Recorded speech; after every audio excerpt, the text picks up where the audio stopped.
Starting week 7 of the fall season and hopefully a drier week as we're talking all things Indian Hill Braves with AD Brian Phelps. Brian, how are we doing this morning?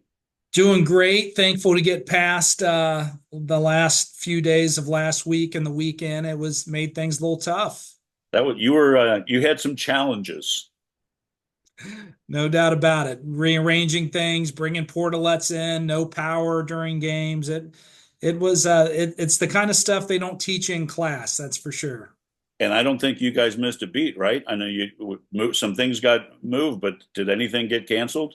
We got everything in, I guess technically because we played varsity football on Saturday. We did not play JV football this week, but I Okay, think yep. that might have been a good thing for both teams anyway, as I think we're both a little beat up. Okay, perfect. Well, let's jump into it here. Let's start with cross country. You had the Sycamore Invitational over at Summit Park last week. No, it was drizzling a little bit. Were they able to get that in before it really came down? Yep, they were. And I'll tell you, both our boys and cross country team have had nice performances. Really excited for the CHL meet coming up, which is October 12th. We'll run that out at Harrison. The SWAC and the CHL will join again. We did that last year out at Talawanda and worked really well. So Great. I think our both our boys and girls are continuing to move towards the peak of their season, and I expect a great performance at the CHL meet.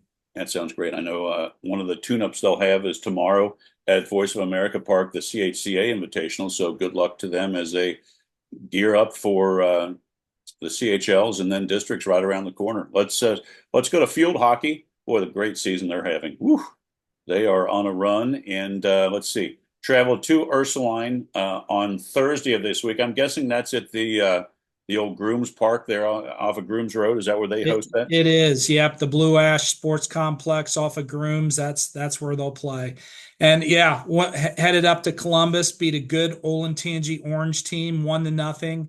I feel like that's a game that we usually are not on the smiling side of the scoreboard all the time, and JV continues to just continue to play great as well. They won 5-0, but really proud of field hockey this year, the program they've built. I've mentioned it in the past. I think Sure. we're starting to see the fruits of the labor of beginning middle school field hockey. So kids are now coming into the high school with some experience, and I think it's paying off. Yeah, I think our last show we talked about the depth, about the younger kids, and with the season that the JV team's having, that certainly is holding true, isn't it? Sure is. And for a school our size, to have full JV and varsity teams, and we have 30 something kids at the middle school level, That's I great. think, yeah, it's definitely something I'm really proud of regarding that program. Yeah, good luck to them. That's fantastic stuff. Let's go to the gridiron, talk about football. As we mentioned in the opening, the game Friday had to be moved to Saturday because there was no power and you needed lights in the evening. So a 1 o'clock kick against the Mustangs and 41-14 victory, a nice win. Team is rolling and starting to get some guys back healthy. Yeah, it was a little different feel on Saturday afternoon. As I mentioned, field hockey was in Columbus, boys and girls soccer both had games.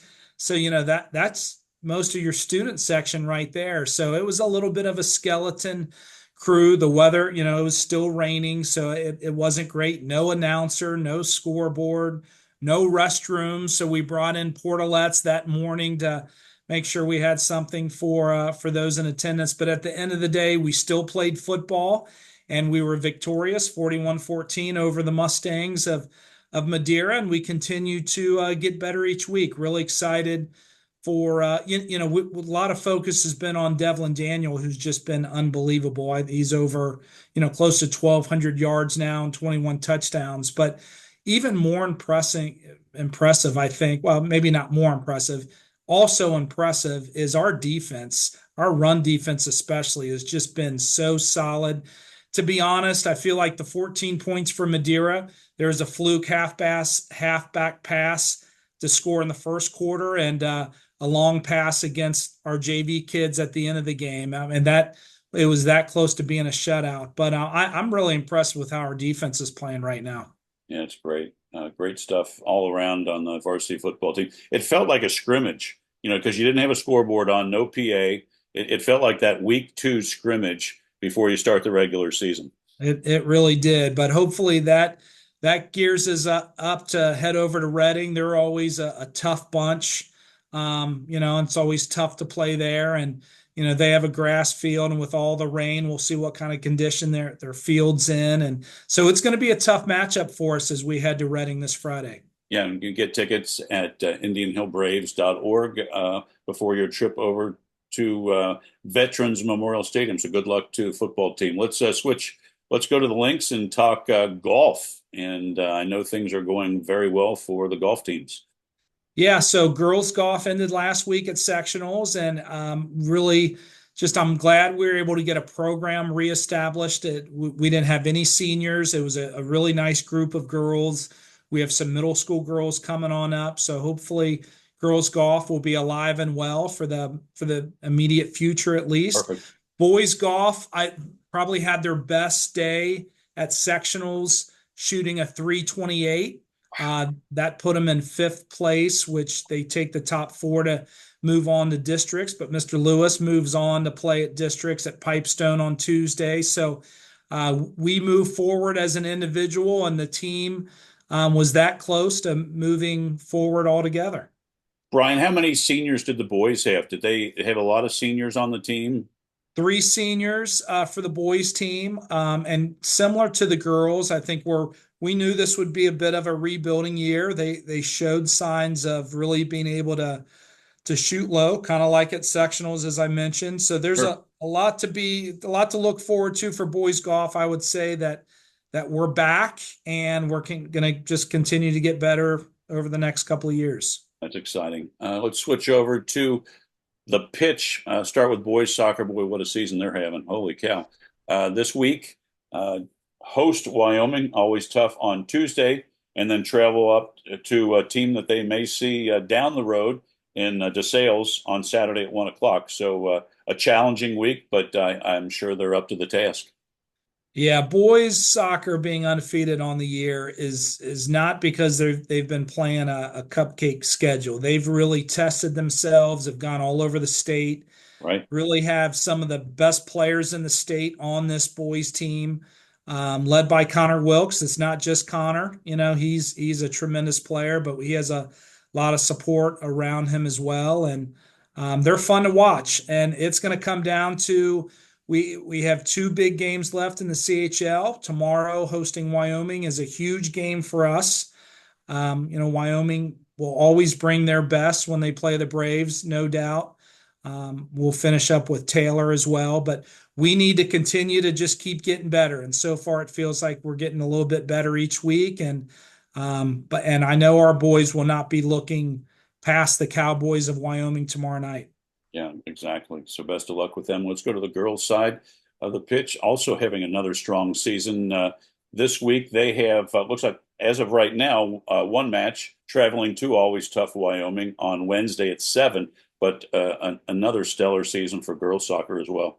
Yeah, the girls have got it together. They've had a nice season. I think they're 8-4-2 or something like that. Or Yes, and exactly. and heading over to Wyoming, similar to the boys, we know they'll be ready to play. We should be ready to play. I have no doubt in that. And excited for a great match on the pitch.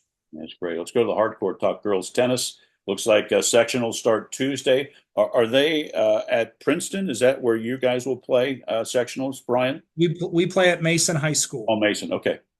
Yeah, Mason High School, and the girls tennis program keeps doing what they do. They just they've run up against a couple buzzsaws this year out of Columbus and Mason, who is, I would say, is easily the number one team in the state in Division One.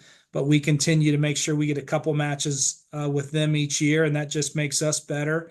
No So question. we're looking forward to the OHSA singles and doubles tournament, and then also on the 3rd, we'll head up to Miami Valley School in Dayton to hopefully continue our path to the team state tournament.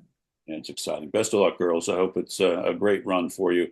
Let's wrap up this week's show talking girls volleyball. Uh, Playing steady steady volleyball recently on three wins in a row. This week, hosting Reading on Tuesday, hosting Finneytown on Thursday, and then traveling to Cincinnati Christian School on Saturday. So three matches this week, and I think this seed meetings. Have they had the seed, or is that coming up It's it's this week? coming up. Yep. Yeah. And I'll tell you, I've heard a lot from our coach.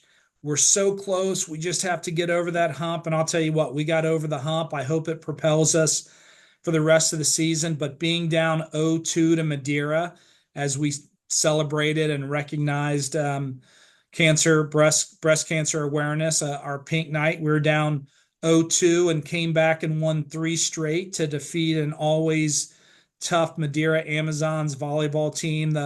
It was just electric in here, and I felt so good for our girls, so good for our coaches. It was just that weight off the shoulders, kind of that relief that we knew we were good enough to win big games like this, and it finally happened. So hopefully that continues to give the coaches and the kids that belief, and we'll get another big win or two before the season's over. Yeah, that's great. That because that happens at the right time of the season, boy, that can springboard you into a nice run of success, building confidence like that. So best of luck to them. Brian, thank you as always for giving us an update on all your varsity sports teams. Hope it's a great week for the Braves, and looks like we've got a nice string of weather ahead of us. So I will see you soon, and thanks for your time. Have a super week. Sounds great. Thanks, Rob, and go Braves.